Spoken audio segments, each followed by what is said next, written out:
Si Yuki Kawamura ng Japan nakakuha ng Exhibit 10 contract sa Memphis. Impressive yung naging performance niya sa Olympics, lalo na yung versus France. May average siya sa tournament na 20 points, 3 rebounds at 7 assists per game. Meron pa siyang 40% shooting mula sa 3-point area, 4 out of 10 per game.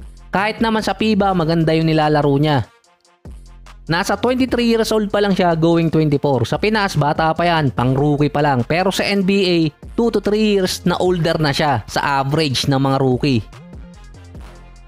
Ang Exhibit 10 contract sa NBA, in layman's term, practice player. Napaka-rare ang naitutuloy ng player hanggang main roster sa regular season. Dadaanin pa kasi yun sa training camp hanggang pre-season. Ang pinaka-notable name na naalala kong dumaan na Exhibit 10 na naging bigating role player ngayon ay yung merong pinaka-iconic na hairstyle sa NBA base sa ibang content creator sa US kahit kalbo siya, si Alex Caruso. 2017 na implement yung Exhibit 10, nakuha ng Lakers si Caruso via Exhibit 10 contract din at nilagay nila sa G-League bago nila nilagay din sa main roster.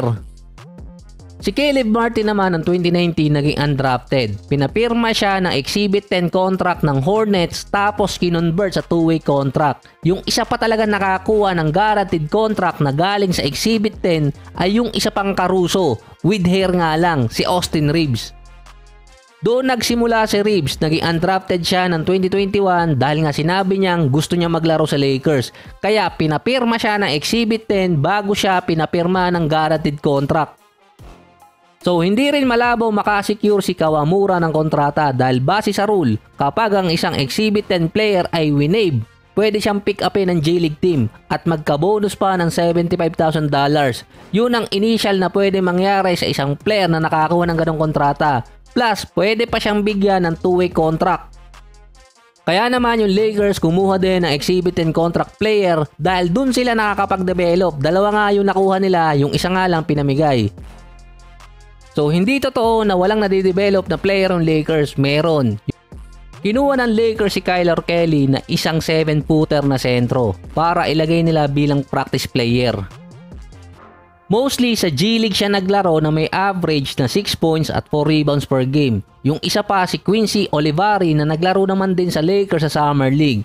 Ang Lakers din sa track record nila nakakakuha ng player sa main roster na galing sa Exhibit 10. Gusto rin kasi makakuha ni JJ Redick ng isang big man na pwedeng isabay din dito kay Anthony Davis. Kahit nga meron pa silang Jackson Hayes at Christian Wood.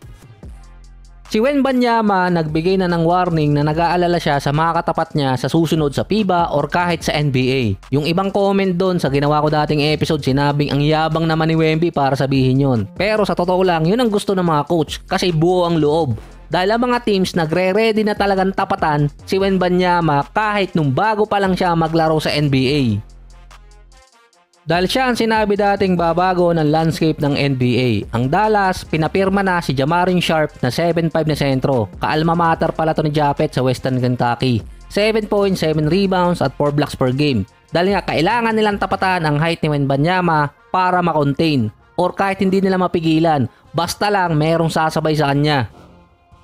Ang Memphis, kinuha si Zach Edey na 7'4 ang height. Bago yung draft, nasa late round or second round papatak dapat siya. Pero naging 9th overall para sa Memphis. Ang Houston Rockets naman meron twin tower, si Sengun at si Steven Adams, na pinaka-role ay offensive rebound. Andun din pala si Jabari Smith at si Jack Landale na mga 6'11. Apat na big man ang meron sa Houston. Magkaka-division kasi ang Dallas, Houston, Memphis, New Orleans at yung San Antonio. Matalo na sa iba, wag lang sa division nila dahil pwede yon ang magpatalo or magpalaglag pagdating sa tiebreaker.